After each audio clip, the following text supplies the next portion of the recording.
ஓம் சாந்தி 25/9/2024. இனிமையான குழந்தைகளே, எல்லையற்ற உதவித்தொகையை அடைய வேண்டும் என்றால் ஒரு பாபாவை தவிர வேறு யாருடைய நினைவும் வராமல் இருக்க பயிற்சி செய்யுங்கள். கேள்வி: பாபாவினுடையவர்களாக மாறிய பிறகும் கூட மகிழ்ச்சி இல்லை என்றால் அதற்கு காரணம் என்ன? பதில்: புத்தியில் முழு ஞானமில்லை, பாபாவை மிகச் சரியாக நினைவு செய்வது இல்லை. நினைக்காத காரணத்தால் மாயை ஏமாற்றி விடுகிறது. ஆகையால் மகிழ்ச்சி இல்லை. பாபா நம்மை உலகத்திற்கே அதிபதியாக மாற்றுகிறார் என்ற போதை குழந்தைகளாகிய உங்களுடைய புத்தியில் இருக்க வேண்டும். அப்போது எப்பொழுதும் உல்லாசம் மற்றும் மகிழ்ச்சி இருக்கும். பாபாவின் ஆஸ்திகளாகிய தூய்மை, சுகம் மற்றும் அமைதி போன்றவைகளில் முழுமையாக இருந்தால் மகிழ்ச்சி இருக்கும். ஓம் சாந்தி. ஓம் சாந்தி என்றால் நான் ஆத்மா, இது என்னுடைய உடல் என்ற பொருள் குழந்தைகளுக்கு நன்றாக தெரியும். இதை நன்கு நினைவு செய்யுங்கள். பகவான் ஆத்மாக்களின் தந்தை நம்மை படிக்க வைக்கிறார். அவர்கள் கிருஷ்ணர் படிக்க வைக்கிறார் என நினைக்கிறார்கள். ஆனால் அவருக்கு பெயர் உருவம் இருக்கிறது அல்லவா? படிக்க வைக்கக்கூடியவர் நிராகார தந்தை. ஆத்மா கேட்கிறது, பரமாத்மா கூறுகிறார். இது புதிய விஷயம் அல்லவா? அழிவு நடக்கத்தான் வேண்டும்.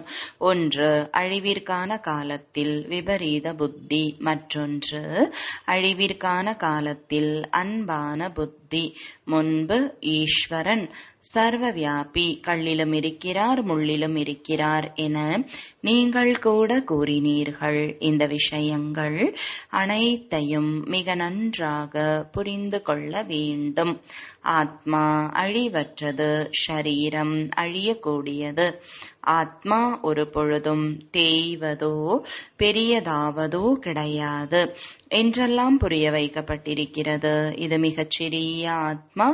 இவ்வளவு சிறிய ஆத்மாதான் 84 பிறவிகள் எடுத்து நடிக்கிறது. ஆத்மாதான் ஷரீரத்தை இயக்குகிறது. உயர்ந்ததிலும் உயர்ந்த தந்தை படிக்க வைக்கிறார். எனவே உயர்ந்ததிலும் உயர்ந்த பதவி கிடைக்கும். ஆத்மாதான் படித்து பதவி அடைகிறது. ஆத்மாவை யாரும் பார்க்க முடியாது. ஆத்மா எப்படி இருக்கிறது, எங்கிருந்து வருகிறது என்பதை தெரிந்து கொள்ள மிகவும் முயற்சி செய்கிறார்கள். ஆனால் தெரியவில்லை. ஒருவேளை யாராவது பார்த்தால் கூட புரிந்து கொள்ள முடியாது. ஆத்மாதான் ஷரீரத்தில் வசிக்கிறது என்பதை நீங்கள் புரிந்து கொள்கிறீர்கள். ஆத்மா தனி, உடல் தனி. ஆத்மா சிறியது பெரியது ஆவது கிடையாது. உடல்தான் சிறியதிலிருந்து பெரியதாகிறது. ஆத்மாதான் தூய்மையற்றதாகவும் தூய்மையாகவும் ஆகிறது. ஆத்மாதான் தூய்மையற்ற ஆத்மாக்களை தூய்மை ஆக்கக்கூடிய தந்தையே வாருங்கள் என தந்தையை அழைக்கிறது. அனைத்து ஆத்மாக்களும் மணப்பெண்கள். அவர் ராமர், அவரே மணவாளன் என்பது புரிய வைக்கப்பட்டிருக்கிறது. அவர்கள் அனைவரையும் மணவாளன் என்று கூறிவிட்டனர். இப்பொழுது மணவாளன் அனைவருக்குள்ளும் பிரவேசிப்பாரா? இது நடக்காது. இவ்வாறு புத்தியில் தவறான ஞானம் உள்ள காரணத்தால் கீழே விழுந்து கொண்டே இருக்கிறார்கள். ஏனென்றால் மிகவும் நிந்தனை செய்கிறார்கள், பாவம் செய்கிறார்கள், இகழ்ந்துள்ளார்கள். பாபாவிற்கு தான் அதிகமான நிந்தனை செய்துள்ளனர். குழந்தைகள் தந்தையை நிந்திப்பார்களா என்ன? ஆனால் இன்று கெட்டுப்போய் இருக்கிறார்கள். தந்தையை நிந்தனை செய்கிறார்கள். இவர் எல்லையற்ற தந்தை. ஆத்மாதான் எல்லையற்ற தந்தையை நிந்தனை செய்கிறது. பாபா தாங்கள் மீன் அவதாரம் ஆமை அவதாரம் எடுக்கிறீர்கள் என கூறியுள்ளனர். ராணிகளை துரத்திச் சென்றார், வெண்ணையை திருடினார் என கிருஷ்ணரையும் நிந்தனை செய்துள்ளனர். வெண்ணையை திருட வேண்டும் என்ற அவசியம் அவருக்கு என்ன இருக்கிறது? எவ்வளவு புத்தி தமோ பிரதானமாக இருக்கிறது. நான் வந்து உங்களை தூய்மையாக்குவதற்கு மிகவும் எளிய வழிகளை கூறுகிறேன் என பாபா கூறுகிறார். தந்தை பதீத பாவனர், சர்வசக்திவான், அத்தாரிட்டி. சாது சந்நியாசி போன்றோர்களை சாஸ்திரங்களின் அதிகாரம் படைத்தவர்கள் என கூறுகிறார்கள். சங்கராச்சாரியாரை கூட வேத சாஸ்திரங்களின் அதிகாரம் படைத்தவர் என்பார்கள். அவருக்கு எவ்வளவு பகட்டிருக்கிறது? சிவாச்சாரியாருக்கு எந்த பகட்டும் இல்லை, இவருடன் எந்த படையும் இல்லை. இவர் வந்து அனைத்து வேத சாஸ்திரங்களின் சாரத்தை கூறுகிறார். ஒருவேளை சிவபாபா வெளிப்பகட்டை காண்பித்தார் என்றால் முதலில் இவருக்கு கூட பகட்டு வேண்டும். ஆனால் இல்லை, நான் குழந்தைகளாகிய உங்களின் வேலைக்காரன் என்று பாபா கூறுகிறார்.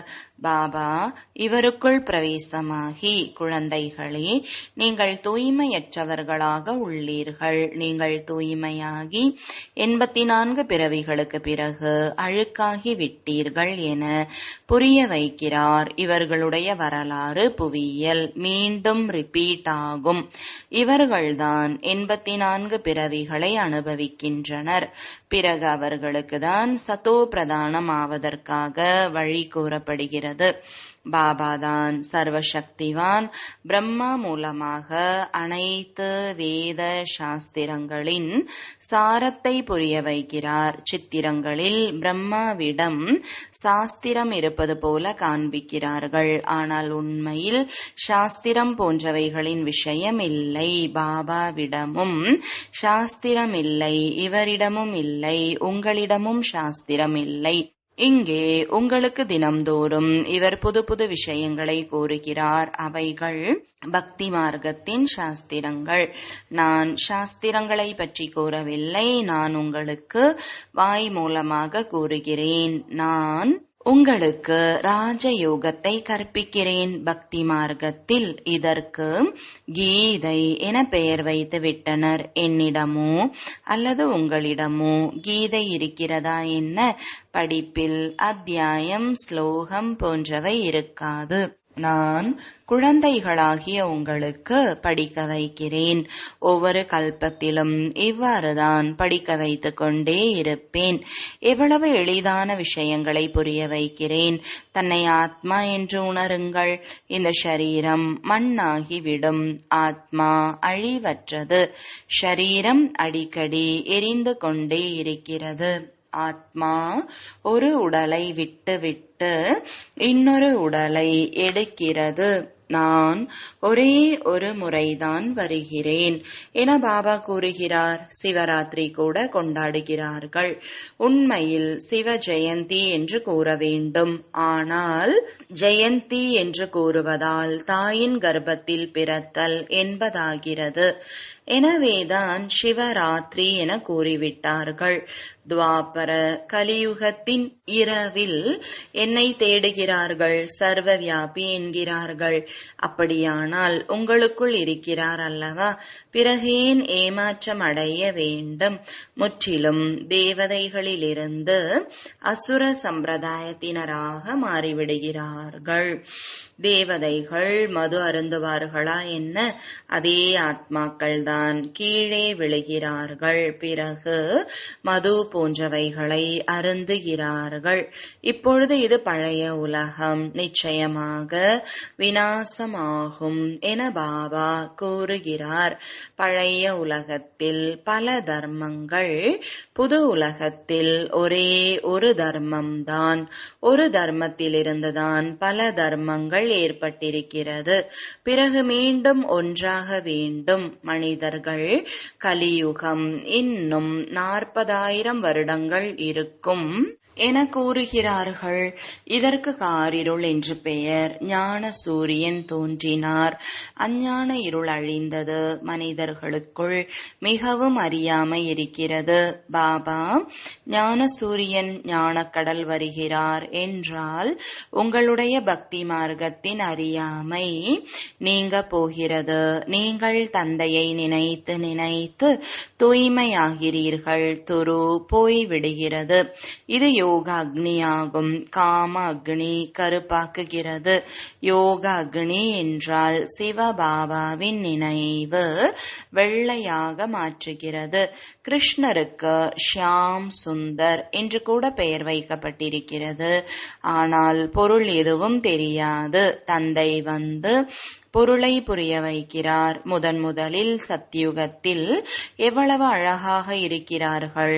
ஆத்மா தூய்மையாக அழகாக இருக்கிறது என்றால் ஷரீரம் கூட தூய்மையாக அழகாக எடுக்கிறது. அங்கே எவ்வளவு பணம், செல்வம் அனைத்தும் புதியதாக இருக்கிறது.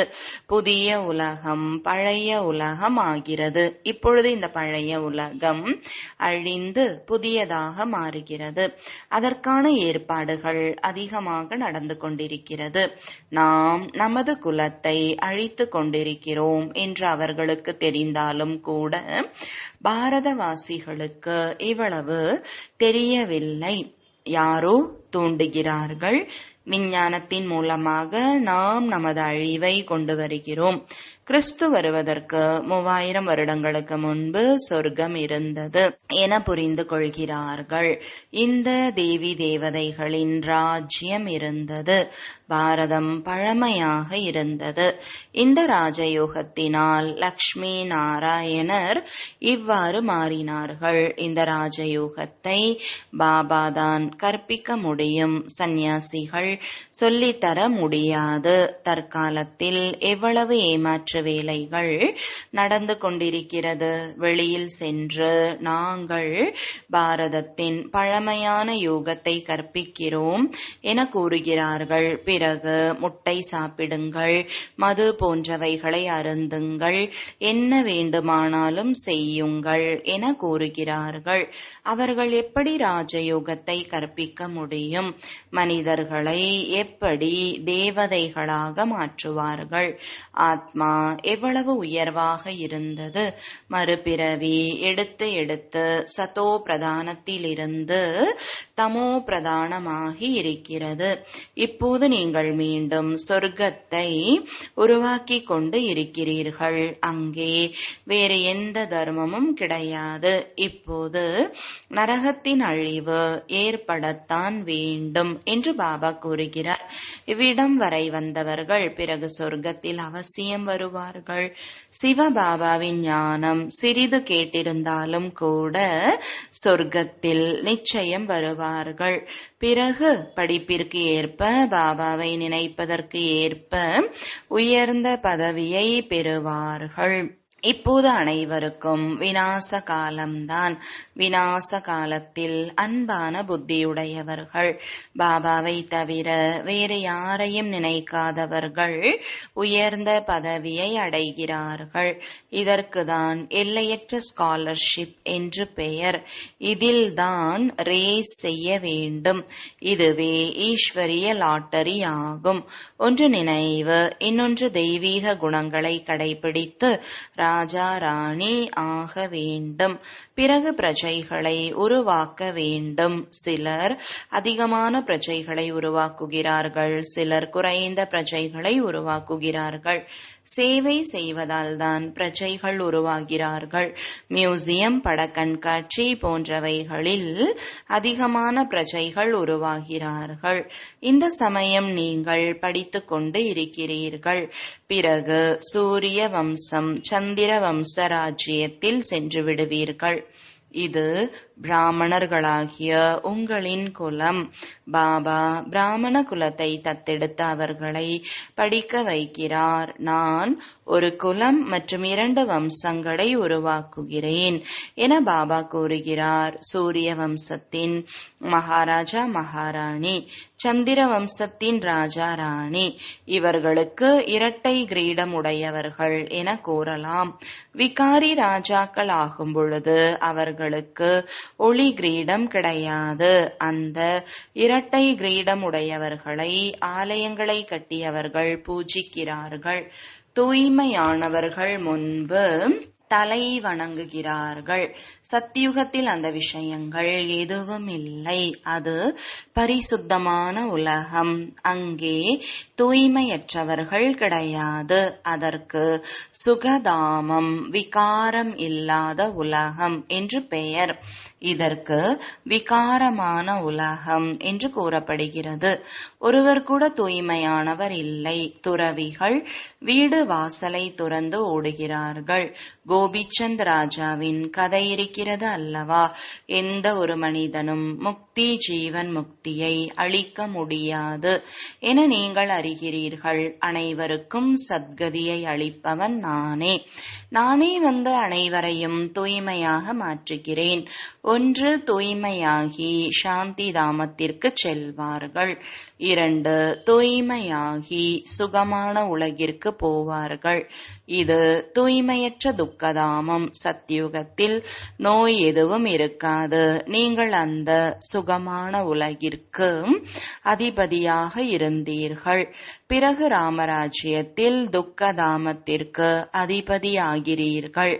நீங்கள் கல்ப கல்பமாக எனது ஸ்ரீமத் படி சொர்க்கத்தை உருவாக்குகிறீர்கள். புதிய உலகத்தின் ராஜ்யத்தை அடைகிறீர்கள். பிறகு தூய்மையற்ற நரகவாசி ஆகிறீர்கள். தேவதைகள்தான் விகாரி ஆகிவிடுகிறார்கள். வாம மார்க்கத்தில் விழுகிறார்கள். இனிமையிலும் இனிமையான குழந்தைகளுக்கு தந்தையே வந்து, நான் ஒரு முறைதான் புருஷோத்தம சங்கம யுகத்தில் வருகிறேன், நான் ஒவ்வொரு யுகத்திலும் வருவது இல்லை என தனது அறிமுகத்தை அளிக்கிறார். கல்பத்தில் சங்கம யுகத்தில்தான் வருகிறேன். கல்பத்தின் சங்கம யுகத்தில் ஏன் வருகிறேன்? ஏனென்றால் நரகத்தை சொர்க்கமாக மாற்றுகிறேன். ஒவ்வொரு 5000 வருடத்திற்கு பிறகும் வருகிறேன். அநேக குழந்தைகள், பாபா எங்களுக்கு மகிழ்ச்சி இல்லை, உற்சாகம் இல்லை என எழுதுகிறார்கள். பாபா உங்களை உலகிற்கே அதிபதியாக மாற்றுகிறார். இப்படிப்பட்ட தந்தையை நினைவு செய்து நீங்கள் மகிழ்ச்சி அடையவில்லையா? நீங்கள் முழுமையாக நினைப்பது இல்லை. எனவேதான் மகிழ்ச்சி நிலையாக இருப்பது இல்லை. தூய்மையற்றவராக ஆக்கக்கூடிய கணவரை நினைத்து மகிழ்ச்சி அடைகிறீர்கள். பாபா இரட்டை கிரீடம் உடையவராக மாற்றுகிறார். அவரை நினைத்து மகிழ்ச்சி ஏற்படவில்லையா? பாபாவின் குழந்தையாகி இருக்கிறீர்கள். இருப்பினும் மகிழ்ச்சி இல்லை என கூறுகிறீர்கள். முழுமையாக ஞானம் புத்தியில் இல்லை, நினைவு செய்வது இல்லை. ஆகவே மாயை ஏமாற்றுகிறது. குழந்தைகளுக்கு எவ்வளவு நன்றாக புரிய வைக்கிறார். கல்ப கல்பமாக புரிய வைக்கிறார். கல் புத்தியாக மாறியுள்ள ஆத்மாக்களை தங்க புத்தி உடையவர்களாக ஆக்குகிறேன். ஞானம் நிறைந்த தந்தை வந்து ஞானத்தை கொடுக்கிறார். அவர் ஒவ்வொரு விஷயத்திலும் நிறைந்து இருக்கிறார். தூய்மையில் நிறைந்திருக்கிறார். அன்பில் நிறைந்திருக்கிறார். ஞானக்கடல், சுகக்கடல், அன்பு கடல் அல்லவா? இப்படிப்பட்ட தந்தையிடமிருந்து உங்களுக்கு இந்த சொத்து கிடைக்கிறது. இவ்வாறு மாறுவதற்காக நீங்கள் இங்கு வருகிறீர்கள். மற்றபடி அந்த சத்சங்கம் அனைத்தும் பக்தி மார்க்கம்.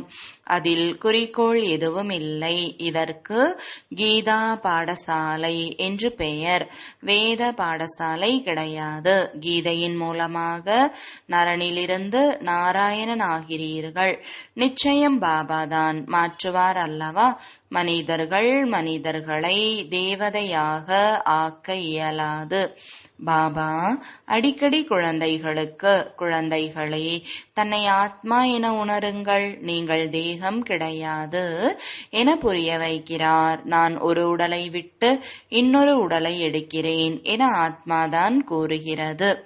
நல்லது. இனிமையிலும் இனிமையான காணாமல் போய் கண்டெடுக்கப்பட்ட செல்லமான குழந்தைகளுக்கு தாயும் தந்தையுமாகிய பாப்தாதாவின் அன்பு நினைவுகள் மற்றும் காலை வணக்கம். ஆன்மீக குழந்தைகளுக்கு ஆன்மீக தந்தையின் வணக்கங்கள். ஆன்மீக தந்தைக்கு ஆன்மீக குழந்தைகளின் அன்பு நினைவுகளும் வணக்கங்களும். தாரணைக்கான முக்கிய சாரம். முதலாவது, சிவபாபாவிற்கு எந்த பகட்டும் இல்லை. வேலைக்காரனாகி குழந்தைகளை படிக்க வைக்க வந்துள்ளார். இவ்வாறு தந்தையை போன்று அத்தாரிட்டி இருந்தாலும் அகங்காரமற்றவராக வேண்டும்.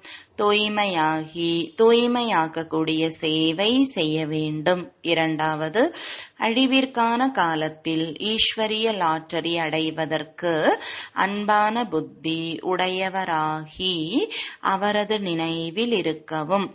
தெய்வீக குணங்களை கடைபிடிக்கும் பந்தயத்தில் ஓட வேண்டும். வரதானம்.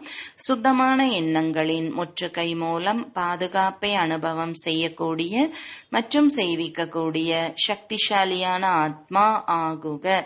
விளக்கம். யார் உறுதித்தன்மையின் சக்தி மூலம் ஒரு வினாடியை விடவும் குறைந்த நேரத்தில் வீணானதை முடித்து விடுகிறார்களோ அவர்தான் சக்திசாலியான ஆத்மா. சுத்தமான எண்ணங்களின் சக்தியை அறிந்து கொள்ளுங்கள். ஒரு சுத்த மற்றும் சக்திசாலியான சங்கல்பம் மிகவும் அற்புதத்தை செய்ய முடியும். எந்த ஒரு திட சங்கல்பம் செய்தாலும் திடத்தன்மை வெற்றியை கொண்டு வரும். அனைவருக்காகவும் சுத்தமான எண்ணங்களின் பந்தனம். அந்த மாதிரி முற்றுகையால் அவர்களை கட்டி போடுங்கள். யாராவது சிறிது பலவீனமாக இருந்தாலும் அவருக்காகவும் இந்த முற்றுகை ஒரு குடைநிழலாகிவிட வேண்டும். பாதுகாப்பிற்கான சாதனம் அல்லது கோட்டையாக ஆகிவிட வேண்டும். ஸ்லோகன். யாருக்கு நேரடியாக பகவான் மூலம் பாலனை, படிப்பு மற்றும் உயர்ந்த வாழ்க்கைக்கான ஸ்ரீமத் கிடைக்கிறதோ அவர்தான் அனைவரையும் விட உயர்ந்த பாக்யவான் ஆவார். ஓம் சாந்தி.